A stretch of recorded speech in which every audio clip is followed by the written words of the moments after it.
Thank you for watching Scary Bear Attacks. If you like this episode, please remember to hit the like button and leave a comment or two, then subscribe and click on the bell to receive notifications of whenever we release new videos. Also, please remember to share them to your social media. Welcome back to Scary Bear Attacks. Today's episode takes us into very familiar territory. We're going to talk about another brown bear attack at Skilak Lake on the Kenai Peninsula in southern Alaska. At the juncture of Hidden Creek and Skilak Lake, there is a gravel campground that can be accessed by hiking trail, boat, or plane, and allows visitors to rest on the banks of Hidden Creek. The area around the creek and the trail that follows it is a broad valley covered in dense alderbrush and spruce stands. The cover here is low-growing, which creates an impenetrable visual screen that shelters bears and allows them to stalk prey. The creeks that feed into Skilak Lake provide the salmon access to breeding and rearing grounds. Their bodies provide important nutrients for bears and many other animals. They are so essential to bears that they've been known to defend their fishing grounds to the death from other bears and possibly humans. On Friday, June 11th, 2021, a couple we will refer to as Jennifer and Jake had planned a romantic camping trip together. Jake and Jennifer drove to the parking lot at the Upper Skilak Lake campground and packed their supplies into their kayaks. They brought with them a very thorough first aid kit, bear spray, and an air horn. The campers packed their gear into the storage hatch of their kayaks, stuffed to the brim with sleeping bags, tents, and other necessities. When ready to launch their kayaks, they boarded their crafts and paddled into the cold waters. As they floated along the shore of Skilak Lake, the beautiful scenery mesmerized them. The 6-mile journey to Hidden Creek took a few hours in the afternoon, and upon arrival they were eager to get ashore to set up camp. After arriving at Hidden Creek, the couple beached their kayaks and began offloading their gear. They packed it a short distance to the established campground and began laying out their tent. The campers had plenty of time to finish setting up their camp just before starting dinner to enjoy the solitude and peace of the lake. As the shadows grew long, Jake and Jennifer decided to call it a night. They crawled into their sleeping bags, and the silence granted quick slumber to them. As they slept, a huge brown bear had been searching the creek bank for anything to eat. Finding regular sources of food is extremely important to bears, and this one was in a very aggressive mood as it needed the food there. Right around midnight, Jake was shaken awake by Jennifer. She woke him because she'd heard something moving very near the outside of their tent. As Jake came to his senses, he groped around their tent searching for the bear spray they'd brought with them. They decided they should look outside the tent door and see what it was that was creeping around them. Just as they peered out of a crack in their tent flap, they could see a huge round bear head coming into their view, and it was growing quickly. They realized the bear was charging toward them, and they had nowhere to go. As they retreated from the open tent flap, they could feel the overwhelming power of the bear slam into them and press them into the cool ground beneath the tent fabric. The tent material acted as a trap to them and held them in place for the bear as it took turns attacking Jake, and then Jennifer, and Jake once again. Given it was dark and the campers were covered in tent fabric, the bear had no idea what part of its victims it was clawing or biting. But it didn't matter, as whatever it could get into its mouth was bitten, and whatever it could strike with its claws was tattered. The darkness of the night and the added obstruction of the tent complicated any retreat the campers would try to make. The brown bear was attacking them for only a matter of a few seconds, but it seemed like much longer. By the time the bear had left their tent, Jake had severe puncture wounds on his legs and arms. Some of his wounds went so deep into his muscle tissue that his legs were not completely functional. Jennifer was somehow less battered, but had several gashes and punctures in her legs and arms as well. Even though the tent completely obscured the campers' vision, it protected them by limiting the bear's attack. As the campers were still terrified within their collapsed tent, they knew they would have to leave it to get help and risk running into the bear once again. For all they knew, the massive Bruin may have laid down nearby for a rest and could be watching them right now. Determining that they had no other choice, they grabbed a few supplies and began making their way back to their kayaks beached on the shore. They nervously groped their way along the trail while scanning the area with their headlamps, searching for the bear. Their heads would jerk back and forth as any noise in the brush brought their immediate attention. At the kayaks, Jake began searching through the contents of the first aid kit they'd brought on their trip. He was looking for one item in particular and found a couple of packets near the bottom. The product is called Quick Clot, and it is a compound that uses the chemistry of the blood to stop bleeding in wounds. It is frequently used in military trauma kits and has been one of the first treatments in the field by medics for the last few decades. Quick Clot works by a substance called kaolin, which quickly absorbs liquid factors in the blood. This leaves a higher concentration of platelets and other mechanical clotting factors, which will stop the bleeding, instead of them being washed away by the excess liquid. In the laboratory, test pigs were given a lethal wound, and Quick Clot was applied to them. The pigs had a 100% survival rate when this product was properly administered. Jake pulled out the kaolin-soaked Quick Clot bandages and applied them to Jennifer's most serious wounds, and she applied them to his. While keeping a wary eye out for the bear, Jake and Jennifer boarded their kayaks and painfully pushed away from the shore at only a few minutes after midnight. Skilac Lake is surrounded by mountains, and during the night Chinook winds can make the water choppy and rough. But this night the campers had an unusually calm return trip.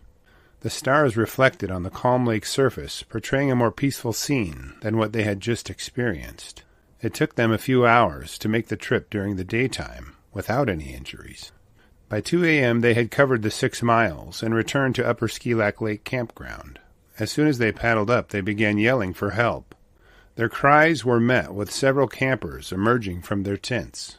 As the responders gathered around the kayakers, they helped them out of their kayaks. Jake's injuries to his legs were so severe that he could not stand up and had to be assisted from his kayak. Jamie Nelson was raised in Kenai and was awakened by the campers' screams. He was camped with his family and was among those who responded to Jake and Jennifer's cries. The responding campers used cell phones packed with them to reach out to medical professionals. An ambulance was dispatched to the campground while the campers tried to keep Jake warm and from slipping into shock. Within 30 minutes the ambulance had arrived, followed in only a few more minutes by the medevac helicopter. Jake was loaded aboard and flown to the nearest hospital, while Jennifer made the trip in the ambulance, with less life-threatening injuries. The next day, one of Jake's friends returned with biologists to assist in the investigation of the attack on Jake and Jennifer. He expressed gratitude to Nelson and relayed the information that they were now in stable condition.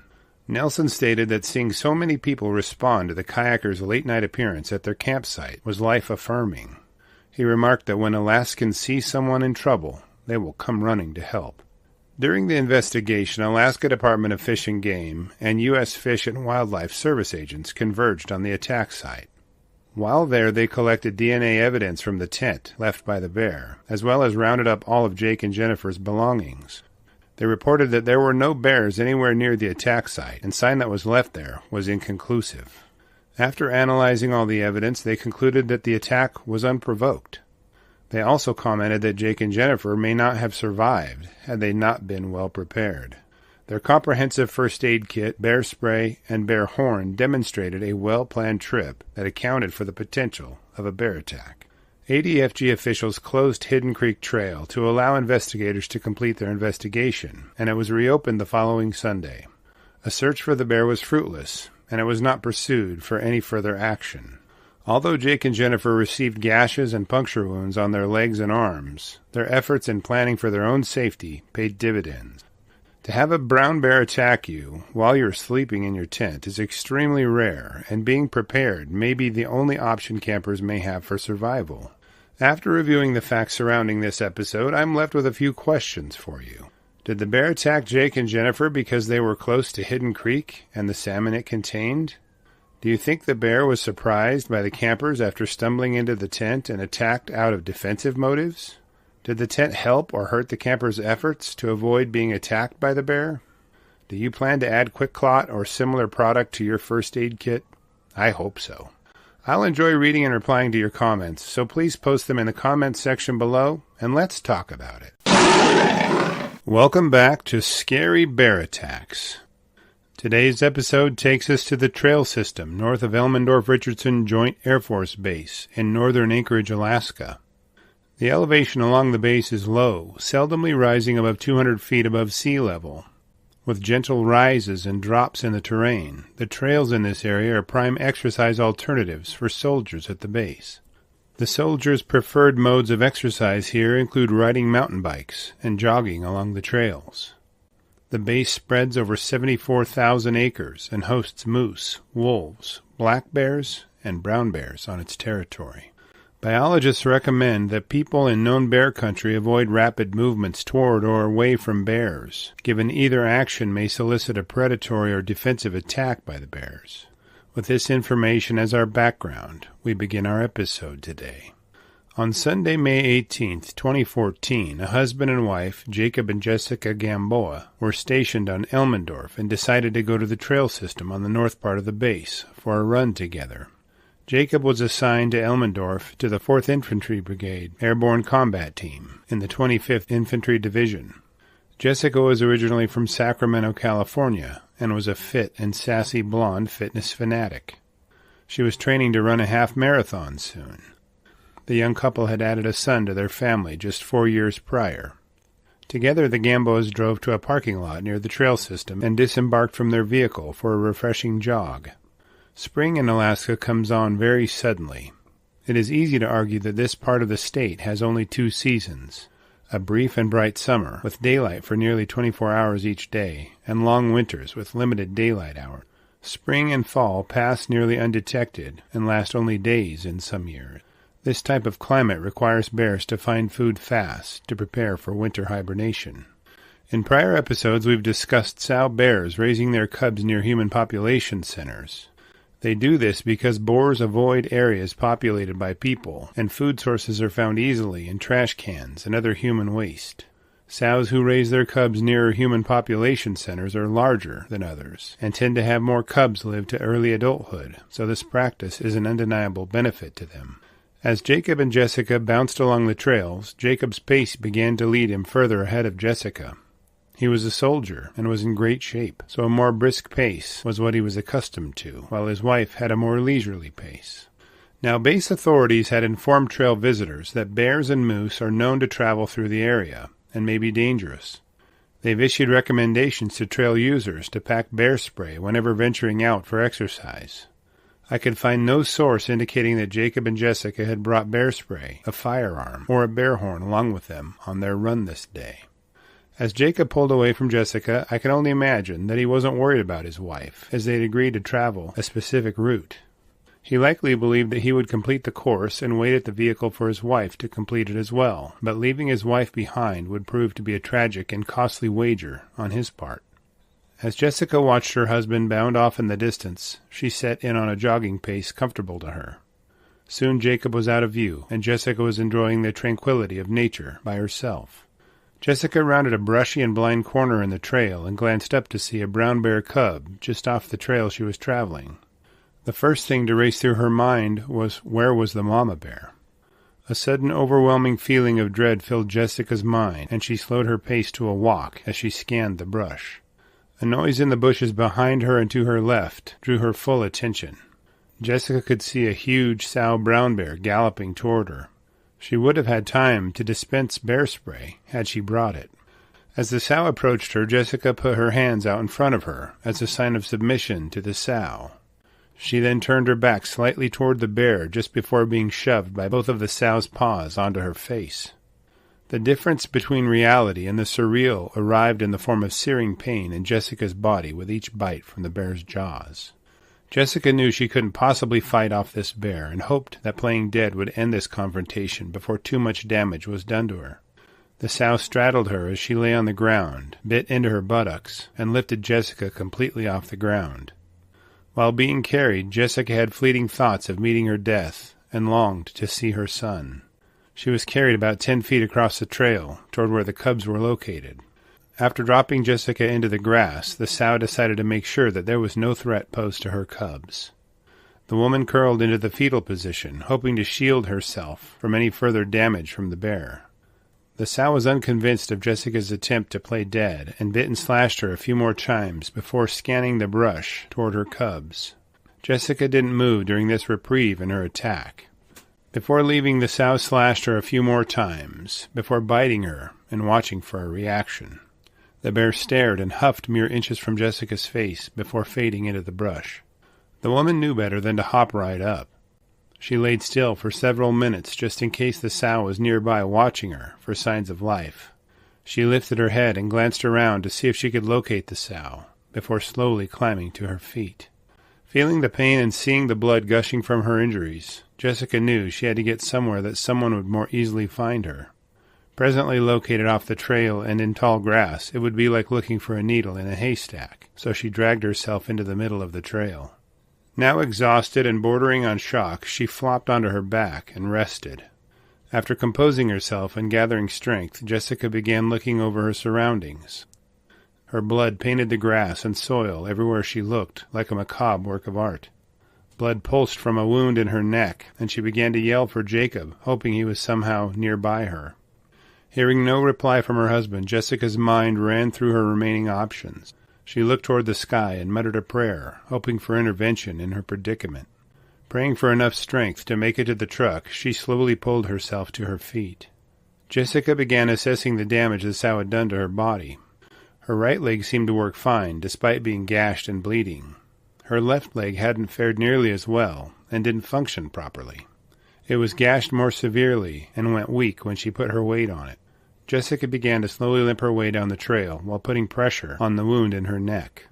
This slowed her blood loss, but she knew that it would only be a matter of time before she would need serious medical assistance. As Jessica stumbled down the trail, her mind continually flashed to thoughts of her son. She walked around a bend in the trail and began pushing her way up a hill, through brush, and in the direction that would take her toward help.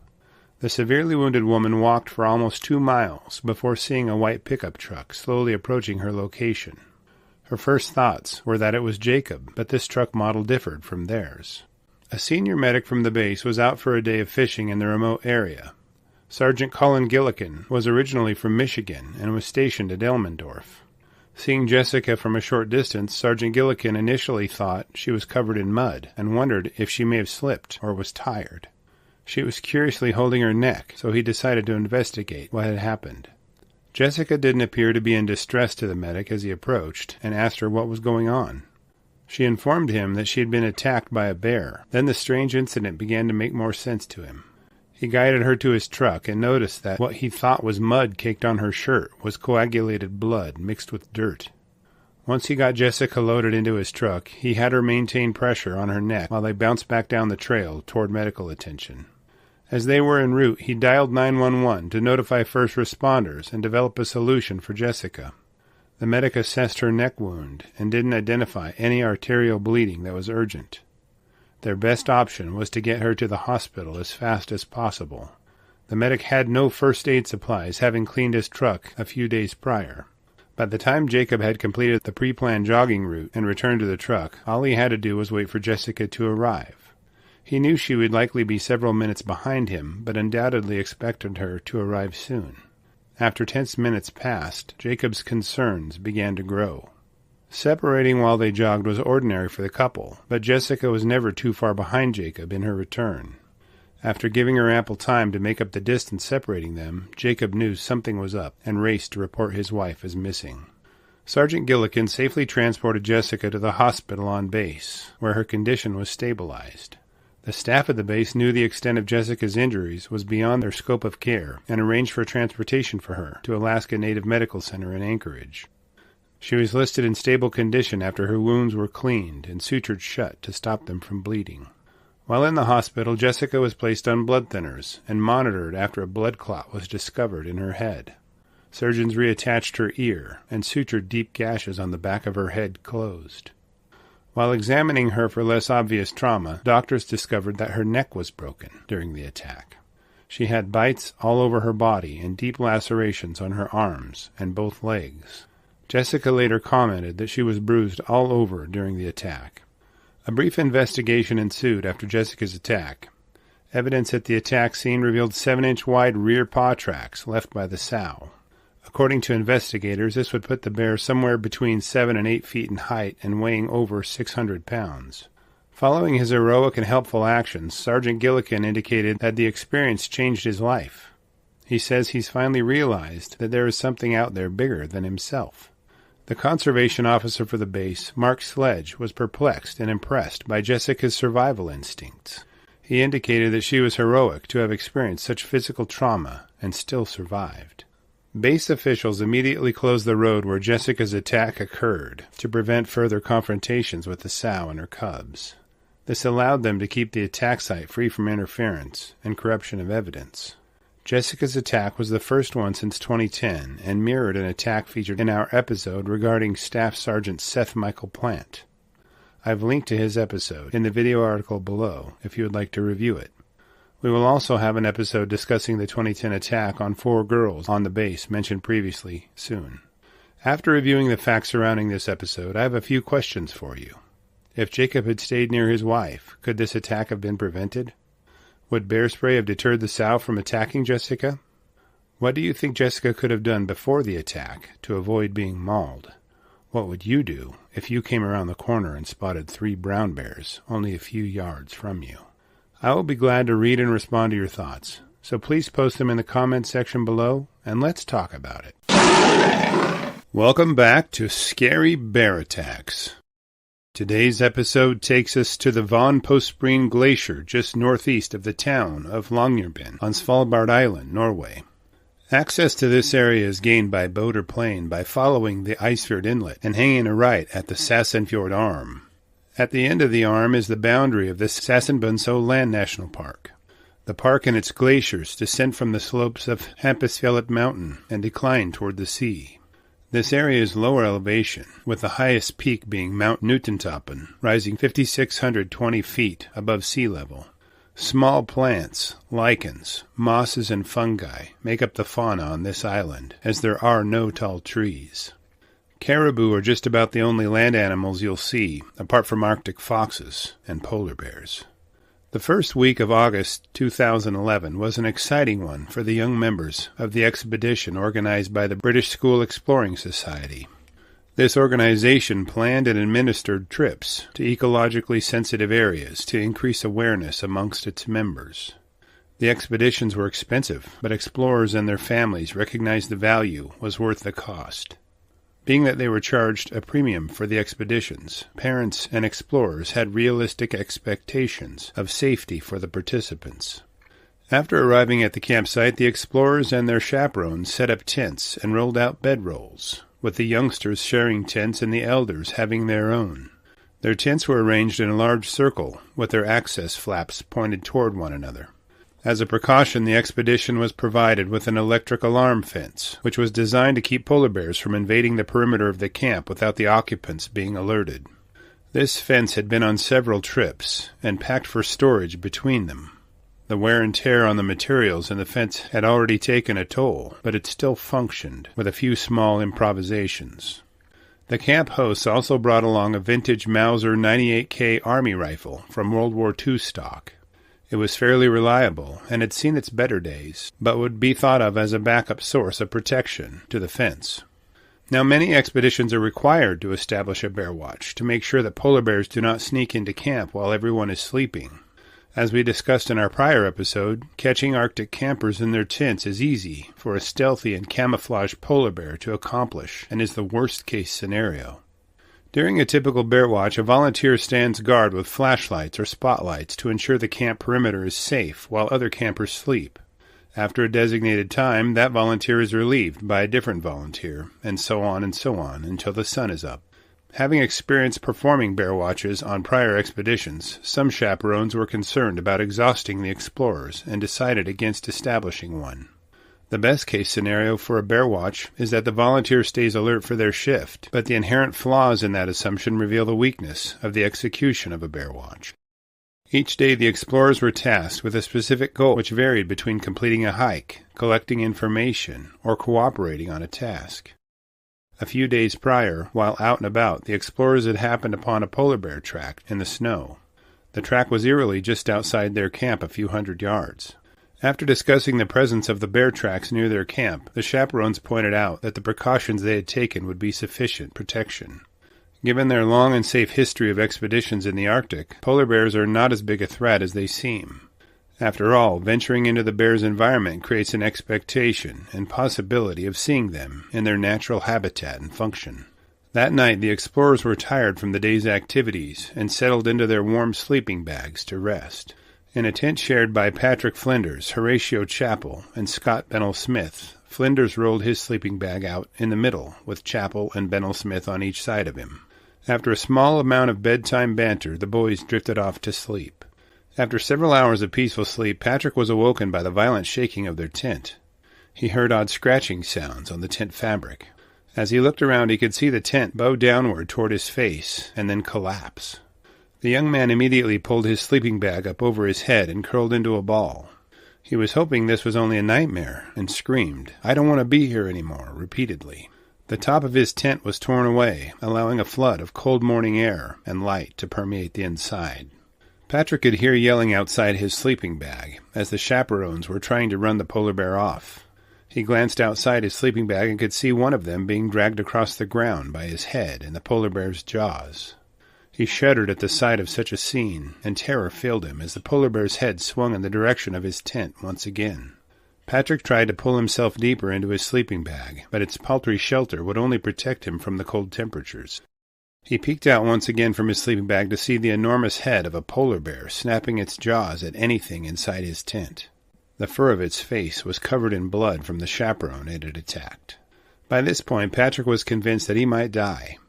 Despite his attempts at concealing himself in his sleeping bag, the bear had focused in on him.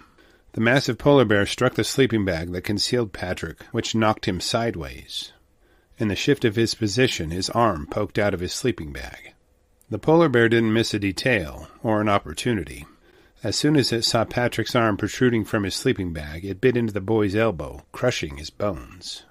The pain was terrible, but the cracking of his bones meant that his injuries were far more serious than a gash or puncture. As Patrick squirmed away from the bear, it had somehow locked its jaws around his face. With his ears so close to the bear's mouth, its growl seemed overwhelmingly loud. The boy's facial bones cracked under the destructive power of the bear's bite. Without anything for his defense, Patrick resorted to using his fists. He repeatedly punched at the bear and flailed his arms, trying to strike any vulnerable part of the bear. It was then that Scott Bennell Smith bolted from the boy's tent. This immediately drew the bear's attention, and it dashed toward him. Only a few strides into its pursuit of Scott, Patrick heard his friend cry out, followed by the thunderous report of a rifle bellowing from nearby. One of the expedition's chaperones, Michael Reed, had been attempting to shoot the polar bear, but the rifle wouldn't fire on the previous 4 attempts. By the time it fired, the bear had mauled several people and killed Horatio Chappell. The bullet finally brought the bear's violence to an end, but the cost was horrendous to the survivors and the dead.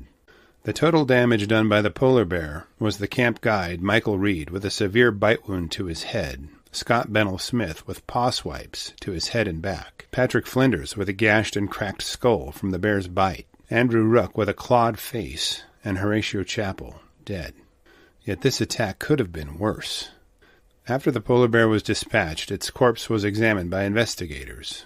It was found to be a 24-year-old male with broken and infected teeth.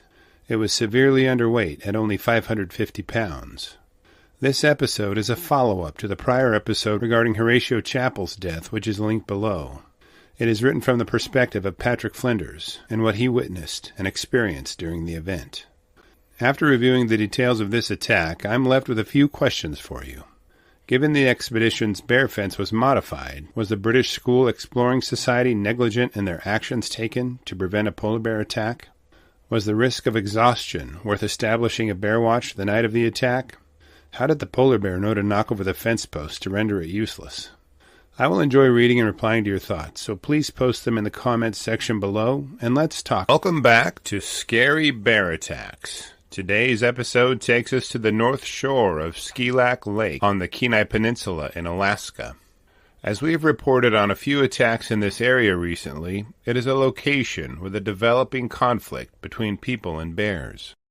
The Cook Inlet surges twice a day with millions of gallons of seawater, and in summer it carries with it salmon, among other species, that predators feed upon.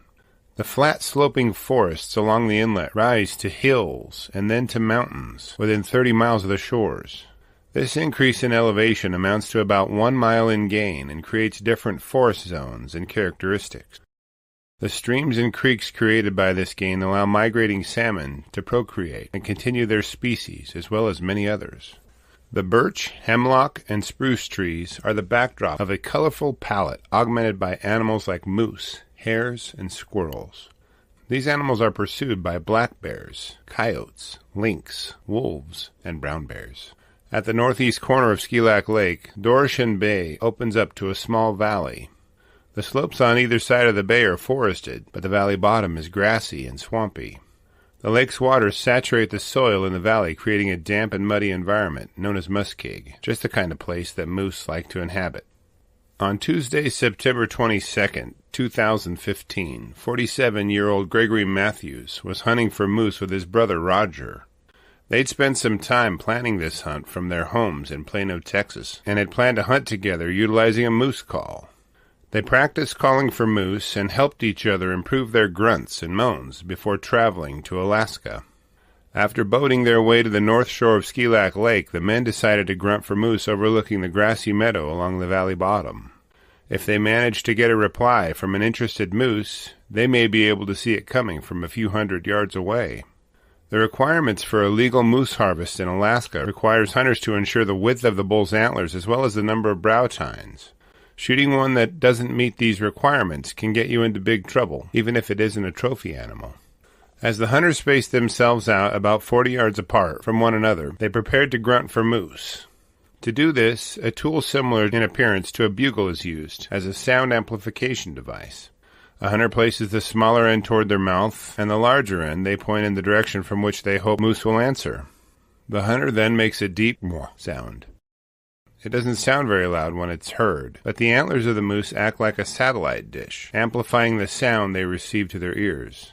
Bull moose can hear each other from a few miles away if the conditions are right.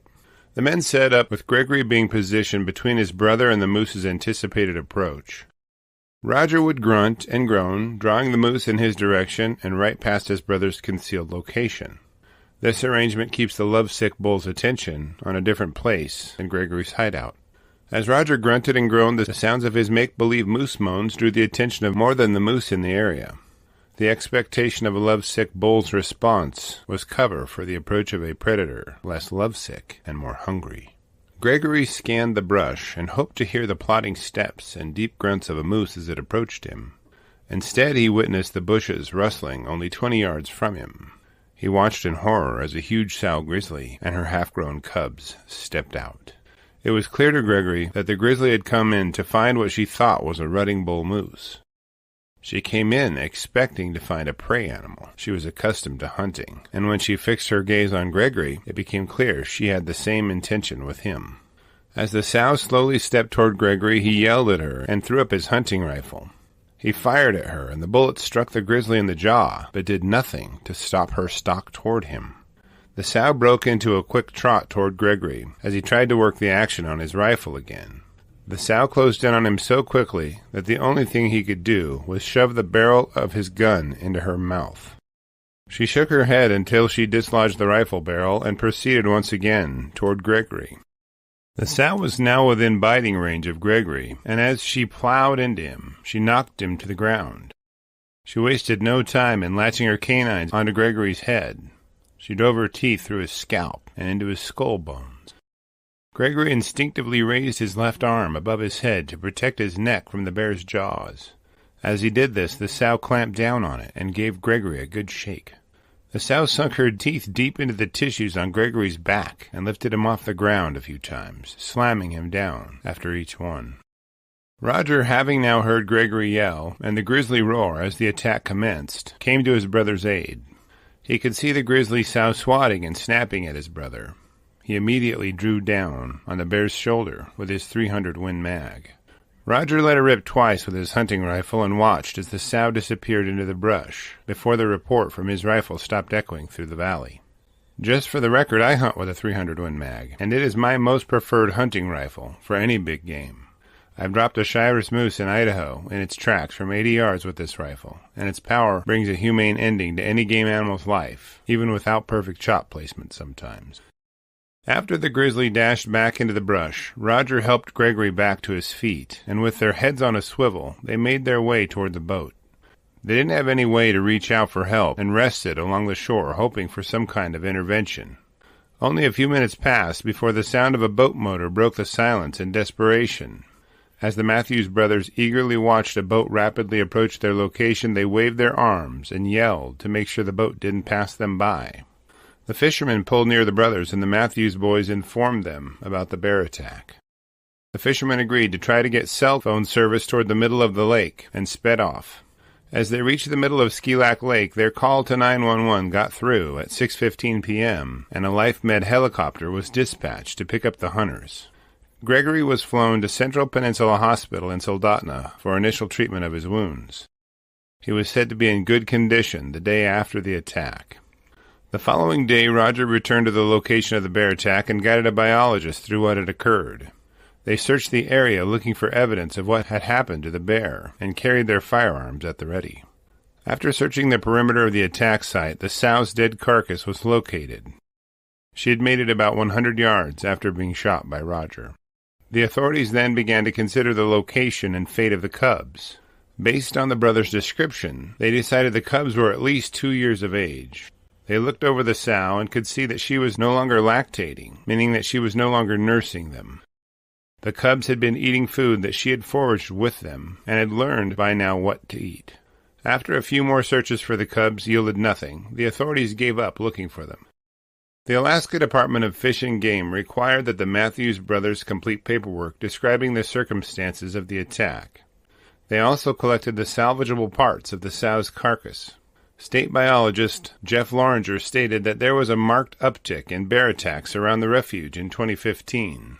This channels recent episodes on Danny High and Gabrielle Markle, each happened the same fall as the attack on the Matthews brothers. He indicated that the main reason for this was the fact that more people than ever are accessing remote areas. Before these 3 attacks, all occurring within 7 weeks of one another, it had been nearly 3 years since a brown bear attack on the peninsula. Each of the attacks in 2015 around Skilac Lake and the Kenai River were deemed defensive attacks. After reviewing the facts surrounding this episode, I'm left with a few questions for you. Do you think Gregory would have been killed by this grizzly if his brother hadn't shot her? Did the cubs learn to stay away from humans? Is it the bear's fault when they attack people appearing in areas they've not previously been seen in much? If a big old sow grizzly appeared 20 yards from you, what would you do to ensure your safety? I'll be glad to read and respond to your thoughts, so please post them in the comment section below, and let's talk about it. Welcome back to Scary Bear Attacks. Today's episode takes us to Uganic Lake on the northern side of Kodiak Island, Alaska. This lake is only 3 miles from our episode regarding the 5 brown bears that attacked Michael Snowden and Jeff Ostrin we covered a little while ago. The giant bears of Kodiak Island can clearly be aggressive toward people and are known for their size and demeanor. Uganic Lake is located at around 76 feet in elevation and is covered in a dense mat of alder and grasses. The land is sloping up toward the middle of the island, but still low in elevation even at the peaks. Uganic River enters the lake at the south and flows toward the north and enters Uganic Bay opposite Sally Island. These water bodies teem with salmon in parts of the summer, drawing brown bears for miles from the surrounding area. On Kodiak Island, Sitka black-tailed deer are plentiful and wary, making them a great source of game for hunters. According to biologists, the deer are not native to this area, but migrated up as glaciers retreated about 8,100 years ago. They subsist by browsing on plant stems and grasses and easily swim to nearby islands whenever they need to. Deer and bears have been hunted by humans here for eons, and traditionally, indigenous hunters would leave the heads of bears behind as a spiritual tribute to the animals. They would use most other parts of the bears. This relationship has existed in a delicate balance that leads all species to sustain their existence in an interdependent cycle of predators and prey. On Friday, November 3rd of 1988, this cycle was spinning another revolution as 38-year-old Dwayne Christensen and Bill Burgess stalked blacktails while trying to avoid the brown bears that were doing the same thing for the same reasons. Christensen lived in Fairbanks and was an avid outdoorsman. Their hunting trip had been uneventful to this point, at least as uneventful as hunting on the giant bear's turf can be. Burgess was the first of the hunters to find success and shot a deer that the men had soon found dead in the grass. He quickly cut the animal open and began to pull the entrails from its carcass. The scent of fresh blood and body fluids from the deer wafted onto the breeze. Typically, as one hunter guts the deer, the other stands guard over his partner. The bears on Kodiak Island are known for their keen sense of smell and aggressive approach to claiming gut piles and even carcasses from hunters. They've been known to listen for the report of hunting rifles and converge on the area in search of deer meat, frequently causing altercations with hunters. Burgess began processing the deer by removing its organs to help preserve the meat from rot. As discussed previously, this involves at least one of the hunters focusing on cutting the deer open from its ribcage to its lower abdomen. As you can imagine, this creates an environment filled with the scent of blood and deer body fluids that the big bears find nearly irresistible. As Christensen stood watch over his hunting partner, Burgess quickly pulled the entrails from the deer he'd harvested. The men knew that they wanted to be as far away from the remains as possible if any bears did appear, to claim whatever was left over. Some hunters can gut a deer in about 6 minutes, and even this is too slow to escape the brown bears on occasion. Christensen decided that he could see better from the top of the hill, and started to climb his way through the brush. Along his way he saw a deer that was within reach of his rifle. He quickly shot the buck and watched it dash into the brush, leaving a blood trail through the grass for a few hundred yards. As he followed the blood trail, he could see the drops in big splotches along the deer's path. At about 100 yards down the blood trail, he could see the body of the deer, lying dead in the grass. Now all he had to do was gut the deer, and the two hunters could drag their carcasses back to camp. Christensen unsheathed his knife and bent over the deer as he positioned himself to gut it. Suddenly a low, rumbling growl sent a shiver down his spine. He stood to his full height and saw a huge sow brown bear and 2 cubs beside her, only 15 yards away. The 3 bears were straddling the buck's blood trail and had followed it right to Christensen's location. As soon as they locked eyes, the sow dug her paws into the soil as she started her initial leap toward him. Christensen raised his hands above his head and yelled at the bear, but she didn't slow down. The brush popped and bowed as she plowed her way through it in a straight line toward him. He knew he had no choice but to defend himself. He raised his rifle and quickly fired a deafening shot at her head. His aim was true enough, as his bullet struck the sow directly through her eye, but she didn't miss a step. Before he could work the action on his rifle to load the next round, the sow had closed in on him. The bear swatted him and sent him flying backward and onto his back. Somehow Christensen maintained his grip on his hunting rifle, but had no chance to fire a second round before the bear knocked him down. Christensen yelled and scrambled around, trying to regain his feet. The sow didn't hesitate in her unrelenting attack on him. She plowed into him again and flattened him with his face in the grass. Now at the mercy and whim of the sow, each painful bite caused Christensen to jerk and scream in reaction. He lost his grip on his hunting rifle during the attack and could only stare into the eyes of the hungry and now wounded bear only a few feet from him. By now Burgess had heard the bear's roar and his partner's screams. He covered the short distance as quickly as he could to a point where he could see Christensen and the bears. He briefly watched as the bear and his hunting partner tumbled around and moved himself into a better position for a shot. Burgess knew he could easily wound his partner while attempting to save his life, so lining himself up for a safe shot at the bear was critical. He watched as the bear repeatedly bit Christensen in the thighs and buttocks. Enormous wounds were opened up in his hunting partner's body as Burgess's ears filled with Christensen's screams. Burgess lifted his deer hunting rifle, and as the sow stood to her hind feet, he fired a second shot into the bear. His bullet struck home and took the fight out of the bear. She slumped over and tossed her head in the uncoordinated throes of death. Christensen now lay on the ground with the bear right next to him. He could see the bear was much larger than he was, and was in awe of its muscular and powerful build. The bear measured just over 8 feet tall and weighed in at 750 pounds. Her 2 cubs from the previous year wandered around the area, but didn't demonstrate any aggression towards the men. Now severely wounded, Christensen was facing a bleak situation. The attack happened on Friday, and they had arrangements to be picked up on Saturday. That meant that he would have to wait for a day for rescue and medical attention if they couldn't figure out how to get help before that. Once arrangements were made, he was flown to a medical center in the town of Kodiak before being transferred to Fairbanks for advanced treatment for his wounds. The sow was killed during the attack, and her cubs were not. The hunters indicated that the cubs stayed in the area and fed upon the deer carcass for a day or so before wandering off the next day. Their whereabouts were not known after Christensen was rescued, and there is no indication of efforts to locate them, or if those efforts were successful. Just a day before this attack, a man named Harley Siebenpiper was killed and partially eaten by a brown bear on Baranof Island, a few hundred miles to the south. He was deer hunting as well, and was using a deer call, which was believed to be the cause of his attack. This episode is linked to in the video article below this video, so reviewing it and comparing the attacks will be easy for you, if you're interested in doing so. The similarities are eerie, and show you just how badly Christensen's attack could have ended if it wasn't for Burgess. After reviewing the facts surrounding this episode, I have a few questions for you. What similarities do you see between the fatal bear attack on Siebenpiper and Christensen's mauling? Can deer hunters do anything to avoid being attacked by hungry brown bears? Was it easier for indigenous hunters to harvest deer given they didn't ring the dinner bell by using firearms? Or would the wounded animal's blood trail still bring in bears? What would go through your mind if you glanced up to see 3 huge Kodiak brown bears only 15 yards away from you as you stood over a bleeding deer?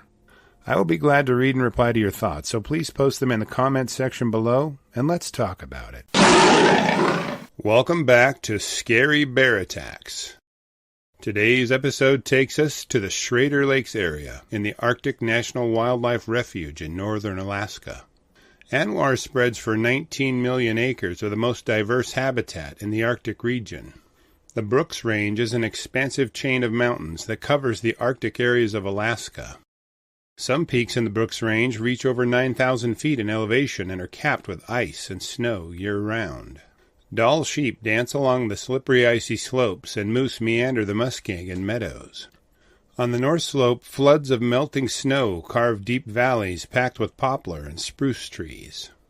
This rush of clean, cold water allows seasonal salmon migrations, which bring nutrients to the ecosystem after their death. Most of the plant life here consists of low-growing bushes and willows, but a few tree species are hardy enough to hang on. Just north of Schrader Lakes, mountains give way to tundra with vast herds of caribou and bands of muskoxen. The predators in the Brooks Range include Arctic fox and red fox, coyotes, wolverines, and gray wolves, as well as all 3 species of bears in North America. Black bears, brown bears, and polar bears somehow eke out a living in this cold and seemingly inhospitable place. On August 4th, 1979, a trio of hikers was getting ready to break camp. Chad Hansen was a professor of Chinese philosophy from Vermont. Quinn and Patricia Whiting O'Keefe were his companions. Quinn was a medical doctor at the University of San Francisco, and Patricia was his devoted and doting wife and partner. In the previous days of their expedition, they had seen a lot of wildlife and unforgettable views. The valleys and slopes had offered their camera pictures that would be remembered for years to come.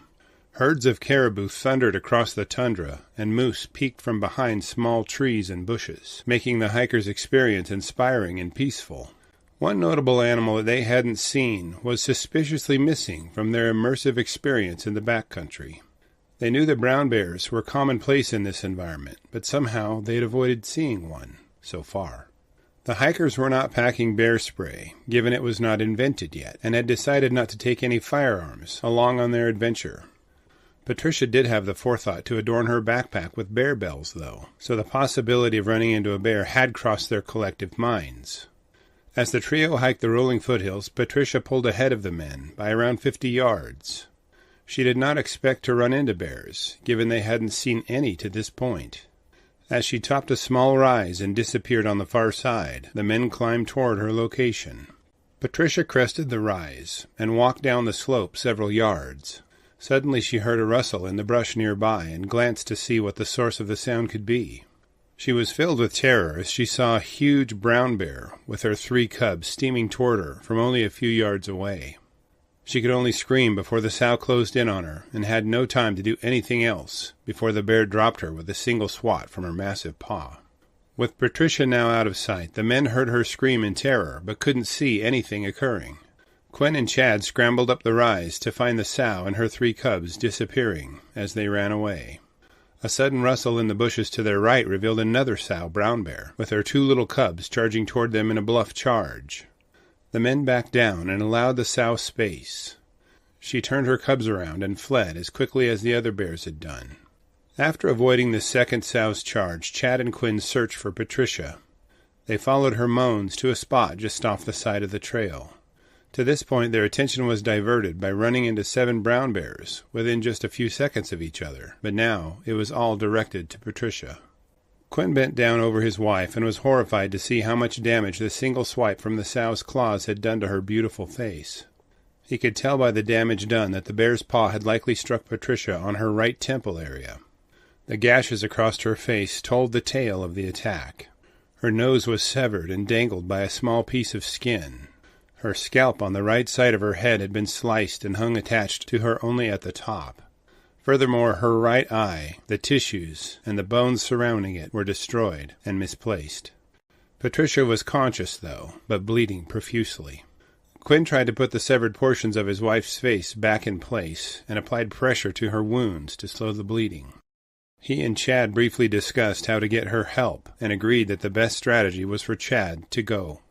Quinn stayed behind, surrounded by 7 brown bears, with his bleeding and injured wife, while Chad ran toward the U.S. Fish and Wildlife Service office at Peters Lake. Chad made the 18-mile route in only 5 hours, across rolling tundra and through boggy muskeg.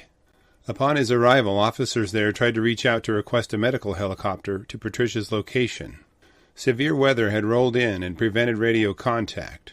Dr. Paul Fisher decided the best way to establish contact with the Prudhoe Bay-based medical service was to hop in the small airplane at the office and fly above the storm. He braved the dangerous weather and managed to establish contact to successfully order the medical helicopter's assistance. The helicopter was dispatched to rescue Patricia, but after flying over the area, couldn't locate her. They landed at the office and picked up Chad to have him show them where Patricia and Quinn were waiting. During the 7 hours following Patricia's attack, fog had settled in and closed visibility to under 25 feet. Quinn anticipated that the low visibility would prevent Patricia's rescue, so he quickly gathered wood to build a large fire. As Chad guided the helicopter crew to O'Keefe's location, the pilot spotted the signal fire glimmering through the fog. The helicopter pilot managed to land safely near the O'Keefes, and Patricia was loaded aboard. She was flown to a hospital in Fairbanks, where a trauma team awaited her arrival. They rushed her into surgery, and she endured 10 hours of emergency operations. Her wounds were cleaned and closed using sutures, and the rest of her body was examined for additional damage or wounds. The medical team discovered that her left eye had also been damaged by the bear's swat. Patricia's face was severely disfigured during the attack, but she was in stable condition. She had survived due to everyone involved executing a series of actions that ensured it. From Quinn's rendering of first aid to Chad's long run to the Fish and Wildlife Office, from Dr. Fisher's risky airplane flight to the helicopter pilot seeing Chad's rescue fire through the fog, each member of her rescue team executed their role flawlessly to save her life. Following Patricia being stabilized in Fairbanks, she was flown back to San Francisco for extended hospitalization there. She endured several surgical procedures to reconstruct her face, but refused to allow her experiences to keep her from enjoying the backcountry. Quinn and Patricia continued to hike and camp in the backcountry after she had recovered. Regarding what actions the government officials took toward the sow and her cubs, I could find no source indicating that anything was done to them at all. As far as I found, no action was taken against the bears. The sow's attack was deemed a defensive attack and within the expected behavior of a bear defending her cubs. After reviewing the facts surrounding this episode, I have a few questions for you. Do you think if Patricia had been carrying a firearm, this attack may have been prevented? Why do you think the bear didn't hear Patricia's bear bells and flee? Would you expect a single swat from a brown bear to do so much damage to a human face? What would you feel if you were left with an injured spouse among 7 brown bears until help arrived? I will enjoy reading and replying to your thoughts, so please post them in the comments section below, and let's talk about it. Welcome back to Scary Bear Attacks. Today's episode takes us to a very familiar and alarming venue. Yes, we are going back to Alaska, but this time we'll be visiting the Elmendorf-Richardson Joint Air Force Base on the north side of Anchorage. The base is bordered on the west and north by the Knik Arm, and on the south by the city of Anchorage. In the east, though, a stretch of sparsely populated forest stretches from the Chugach Mountains, interrupted only by highways and other roads. The elevation here is below 200 feet above sea level, and thick pockets of spruce, fir, and birch trees tower over blankets of alder and willow bush. There are swamps and creeks here, which run with salmon and other fish each summer, making this area a prime spot for many animals. Moose are a common sight near the base, as well as brown bears and black bears. On the base, families of soldiers live in nearby housing complexes, and one of them is called the Moose Crossing Housing Complex. Moose Crossing is a modern housing development with curving streets lined with moderately sized homes. Scattered throughout the subdivision are a handful of playgrounds, centrally located for neighborhood kids to access. The slides and swings are padded with sand so kids don't hurt themselves. Though many of the backyards in the neighborhood are fenced, the playgrounds are placed in the middle of open community yards. Kids and their parents can walk straight across the grass or run and play on it. It is perfect for picnics or games of tag. But what the open grassy layout of the community yard is not good for is keeping the bears of the area away from children. On June 4th, 2010, 4 young girls were having a ball as their ponytails bounced with each jubilant step they took. For the sake of this episode, we'll call them Julie, age 5, Jenny, age 6, Shelley, age 8, and Sandy, age 9. The girls were friends and played together frequently on the playground just off Campos Avenue on the north side of the complex. This playground was surrounded by trees and bushes, which gave it a relaxing feeling. This summer day was typical, with temperatures ranging into the mid-50s by the afternoon, with a 6-mile-per-hour breeze and clear skies. It was just another day in paradise, but sometimes it rains, even in paradise. As the girls played and frolicked, a few of the parents looked on and chatted, unaware of a very interested and dangerous visitor approaching them. From the obscurity of the nearby bushes, the girls' giggles had reached the ears of the black bear. It emerged from the brush about 30 feet from the girls and was focused on their movements and laughter. Now, black bears are not a rare sight in Anchorage or anywhere in Alaska. While I was visiting about 13 years ago, one ran right past my friend and I as we shot our bows in his yard. The presence of a black bear likely did get the parents' attention, but didn't alarm them to action. What did get their attention was that the bear didn't disappear into the brush upon seeing the people at the playground. It crouched down just a bit and slowly started walking directly toward the playing children. Upon seeing the approaching bear, Sandy began to yell to alert everyone of its presence. Once everyone started looking at the bear, they began to yell and scream at it too, but it continued its methodical stalk toward the children. Herman Greasy is the wildlife biologist for the 3rd Wing on base.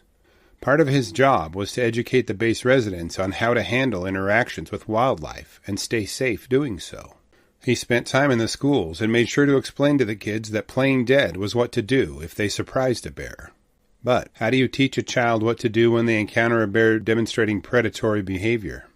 His instructions were essentially the same as the ones adults received, and included making noise and trying to make yourself appear as large as possible. Remembering these lessons, Sandy puffed herself up and lifted her arms above her head, but the bear continued to slowly step toward the little girls. It seemed mesmerized by their vulnerability. Realizing that her efforts were not frightening the bear, Sandy dashed off toward her home to get her parents, hoping that they would be able to scare it off. Jenny, Julie, and Shelley were much too close to the bear to run away, and somehow the little girls knew that. Their lessons on bear-aware behavior told them that running may cause the bear to chase them, just like kids do when another kid runs from them. The little girls told each other to play dead, just like they were told in their classrooms. One by one, the little girls flopped over and buried their faces toward the ground. By this point, the bear was within just a few feet of the girls. When they flopped over, the bear seemed curious and maybe even confused. These girls hadn't run away like some sort of prey animal, and they weren't fighting like something the bear would have to protect itself against. Befuddled by the little girls' mysterious and instant deaths, the bear began to sniff them as they laid on the ground. It approached Julie and investigated her as she froze, hoping it would leave her alone. The bear stretched out one of its paws and placed it on her back. Julie could feel the pressure of the bear's paw on her back and focused on remaining calm and quiet. She held her hands alongside her head and neck to make sure the bear didn't bite her anywhere that would cause a severe injury. Julie could only wait, as she could hear the bear sniffing her and breathing. As the bear stood on and over Julie, Shelley and Jenny peered through their fingers, hoping it would not hurt their friend. As they watched, they could see the bear drop its head toward Julie's leg and open its mouth. It slowly closed its jaws on Julie's leg, and she let out a squeal at first. Then her fear grew into terror, and she screamed as the bear's teeth punctured her skin. The unexpected reaction from Julie sent the bear scurrying off a few yards, where it paused and stared at her. It didn't expect the girl to scream, and was alarmed by the sudden noise. Just then Sandy's mom came running onto the playground. She yelled at the bear, and it showed no reaction to her presence or her shouts. The girls were instructed to walk to a neighbor's house, and with trepidation slowly obeyed Sandy's mom. As soon as the girls had entered the neighbor's house, Sandy's mom began walking slowly away from the playground toward Campos Avenue. The bear, having found a new fascination, followed her onto the street. Sandy's mom pulled out her cell phone and snapped a few pictures of the bear, just in case there was any way authorities could recognize it from its markings or other distinguishing characteristics. Once Sandy's mom led the kids away and got to safety herself, the bear meandered around the playground for a few minutes. After the people were gone, it seemed to be unsure of what to do next. Neighbors watched it from the relative safety of their houses until it disappeared back into the forest around the housing development. Julie was taken to the base hospital and her wounds were cleaned and sutured. She was left with scratches from the bear's claws where it stood on her back and 4 puncture wounds in her leg from its teeth. The tissue around the bite wound was bruised and sore for a few days, but Julie made a full recovery soon after the attack. The mental anguish from the little girl's experience may scar her for life, but we are hoping it doesn't. As a result of this attack, the base refined its approach to bears. Its educational program that had taught children bear awareness was successful. The predatory behavior of this bear may have been amplified if the little girls had run away. It may have caused an attack by the bear, and the results of that may have been catastrophic. After reviewing the facts surrounding this episode, I'm left with a few questions for you. What do you think may have happened had the girls run away upon seeing the bear? Do you think the base should have a bear response team? Why didn't the parents have a can of bear spray for such occasions? What would you do if your child was on a playground and a black bear began to sneak up on her? I will gladly read and reply to your thoughts, so please post them in the comment section below, and let's talk about it. Welcome back to Scary Bear Attacks. Today's episode takes us back to Hidden Creek Trail near Skilac Lake on the Kenai Peninsula in South Alaska. In previous episodes on this channel, I've discussed how the Sitka spruce stands intermingle with alder patches to cover the sloping topography and low elevation of this area. The creeks and streams here run briskly with salmon during parts of the summer. This activity is key to bear survival and brings people into proximity with bears. Although there are plentiful moose on the peninsula for the bears to eat, the salmon provide a nearly irreplaceable source of fat and nutrients to the bears. A resource that the bears will defend from each other violently, and sometimes to the death. Early summer is a great time for bears in Alaska. Only a few weeks before this time of year, bears emerge from their winter dens, hungry and searching for food. Initially, they feed on plant matter, like sedge grasses and plant buds. From time to time, they may catch a moose calf, or even find an injured moose to feed upon, but the most plentiful food source for them is when the salmon begin to run in the creeks and streams. Around May each year, the first ocean-bound fish that start making their way upstream are known as candlefish, or scientifically, eulicons. These pencil-long fish are up to 20% fat and are among the first fish to run up freshwater streams. These little fish are not only an important source of fat for sea lions, seals, whales, sharks, salmon, and seabirds, they also feed bears, wolves, and eagles on their migration inland. Once they lay their eggs in the silty waters of streams and creeks, their bodies perish and provide food for scavengers and an aromatic signal to bears that fish are migrating upstream. This scent draws bears from their winter dens in higher elevations toward the streams and creeks in preparation for the salmon runs that take place over the summer. If bears fail to capitalize on the various fish runs along the streams, then they may be in for a bleak and desperate winter. At 11:45 a.m. on Thursday, November 16, 2023, a 72-year-old fisherman, whom we will call Dan, was fishing with one of his buddies, whom we will call Chad, along Hidden Creek near Skilac Lake. As any sportsman would agree, a day at the lake is better than any day in the office, and trout fishing at Skilac Lake was proof of that axiom. As Dan and his partner pushed their way through the thick alders along the banks of the creek, they worked their way toward the lake. They'd hoped to land a big lake trout, rainbow, or Dolly Varden, but then again, it wouldn't be called fishing if the results were guaranteed. Besides, it wasn't how big the fish was, but how big the story was. Well, today's fishing story was about to take a fascinating twist. Now, Dan was no dummy when he ventured into the forest to fish. He brought along with him his bear spray, even though bears should be hibernating by this time of year. A familiarity with the risks of venturing into the forests of Alaska made him prepare, at least as much as he thought he should. As the men went from fishing hole to fishing hole, they had varying luck and could see the last remnants of the prior season's salmon run. Salmon carcasses littered the banks in pockets, rotting and signaling the end of the season. The fish were more isolated since the snowmelt had long subsided, and this variation provided pockets of success or frustration, depending on the fish. As Dan pushed his way from one of the fishing holes to another, he approached a desperate and dire standoff with a protective mama brown bear and was completely oblivious to what lay ahead of him. With the leaves now fallen and the air turned more crisp by the brief fall, Dan didn't expect to be as alert for the location of bears. During prior months, bears would crowd the banks of Hidden Creek and most other bodies of water, but now most of them were denned up, or heading there. Chad and Dan were parting the brush and weaving their fishing poles through the tangled brush when a flash of brown blurred through the bushes toward their left and ahead of them. They could recognize this bouncing ball of fuzz as a brown bear cub, but that begged the question, where is its mother? Before the fishermen could do anything about it, the sow they were hoping to locate made her location well known. With a roar that nearly split their eardrums, the sow emerged from a location just behind where the cub had dashed from to their right. The sow focused her eyes on the fisherman and primarily on Dan, given he was closer to her cub. In a flash, the sow closed the distance between her and Dan. She quickly swatted the man and bit him several times in a rapid and severe attack.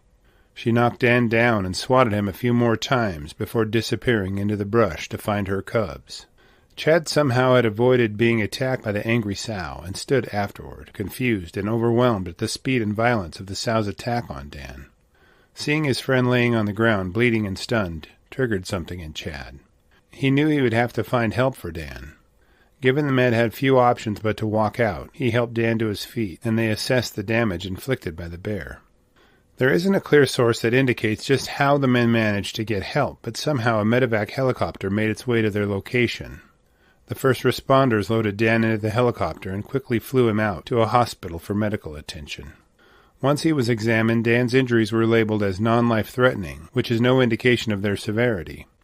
To be categorized as life-threatening, an injury must cause loss of consciousness, impaired cognition, substantial blood loss, head trauma, or breathing problems. That would limit Dan's injuries to non-arterial bleeding, located anywhere but his head or neck. I would say he got out lucky, given he had walked between a brown bear sow and her cub. In response to Dan's attack, authorities closed the Hidden Creek Trail to all visitors. They'd conducted a quick investigation into the attack and had vacated the area no later than 6 p.m. the following Thursday. This was done to allow the sow and her cubs time to calm down from the stressful altercation they'd had with Dan and his partner, and to prevent further confrontations with her. Hidden Creek has been the location of another interesting episode on our channel, and this one indicates a dire trend in brown bear tolerance of human presence in the area.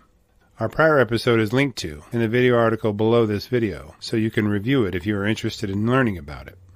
Authorities cite the backcountry traffic substantially increased following the COVID-19 lockdowns.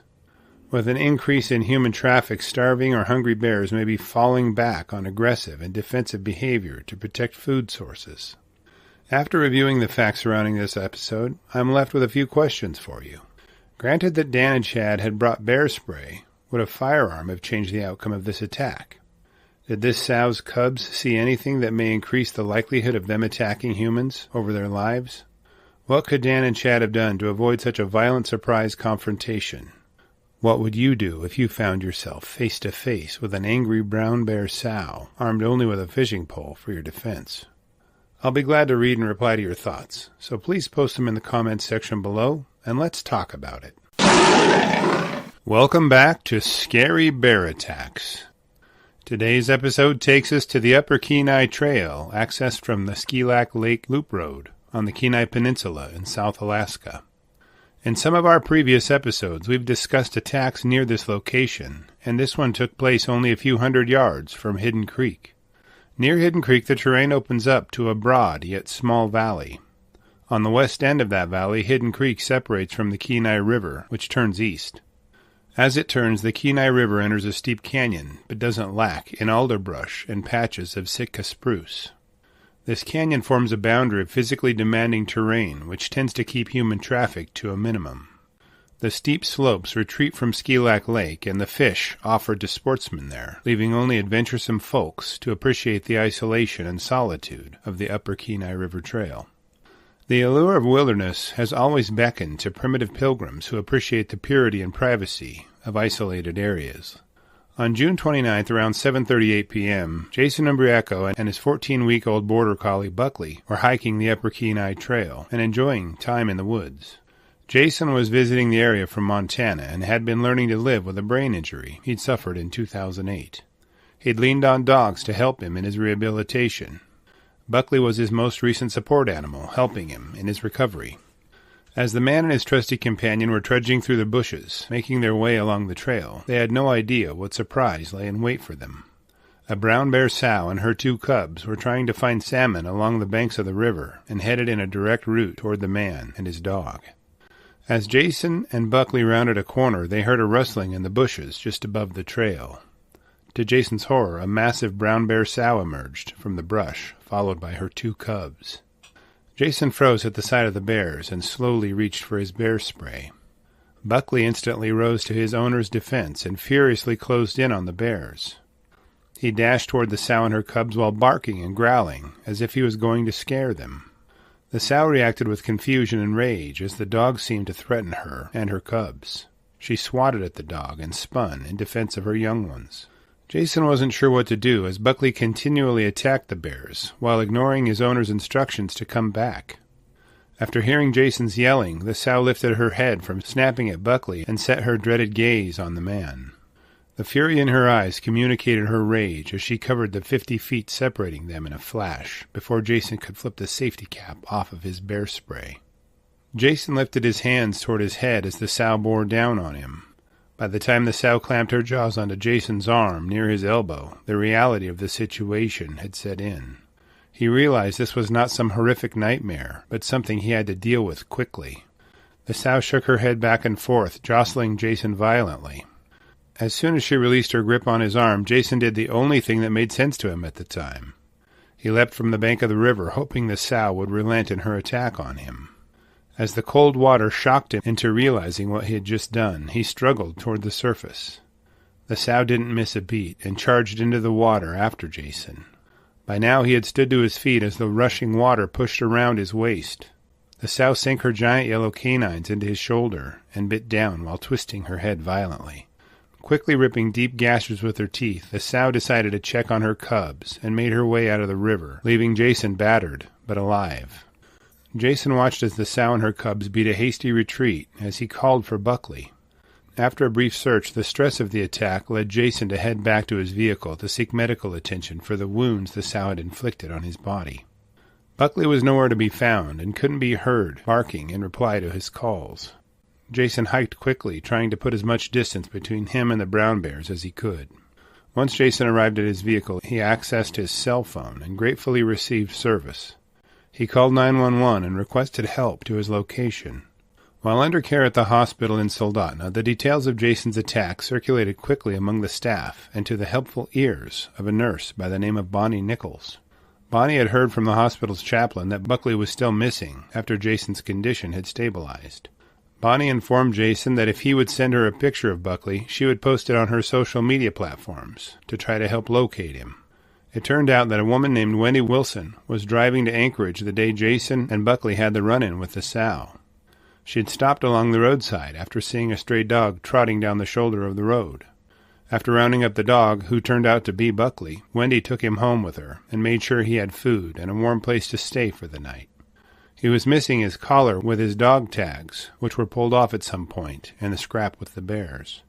Jason identified the pictures Wendy had sent to Bonnie and replied to her social media post.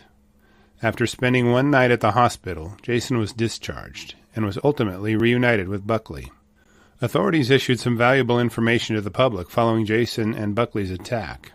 They requested that forest visitors keep an eye out for animal carcasses or the scent of a dead animal. The presence of eagles, magpies, crows, ravens, and gray jays may indicate that there is an animal carcass nearby that may draw hungry bears to the area. Ravens have been observed in a coordinated effort to rouse sleeping bears to get them to catch fish, from which the ravens will receive the scraps. The relationship between predators and the animals supported by their success is an interesting example of how vital the salmon runs are to many species. After reviewing the facts surrounding this episode, I'm left with a few questions for you. Do you think this attack may have played out differently if Jason had had Buckley on a leash? Given this attack happened too quickly for Jason to dispense his bear spray, would a firearm have made any difference? The next time you see a murder of crows, will you be on the lookout for a sleuth of bears? I will gladly read and reply to your comments, so please post them in the comment section below, and let's talk about it. Thank you for watching Scary Bear Attacks. If you've enjoyed this episode, please consider clicking on the like button and clicking on the bell icon. We'll help you know when we post our new episodes. Posting our video links to your social media profiles furthers awareness, and it's fun. We slashed our prices in our merch store, linked below, so check out the bargains there while you shop. As a member of our human community, remember to adventure bravely and be careful out there, especially in bear country.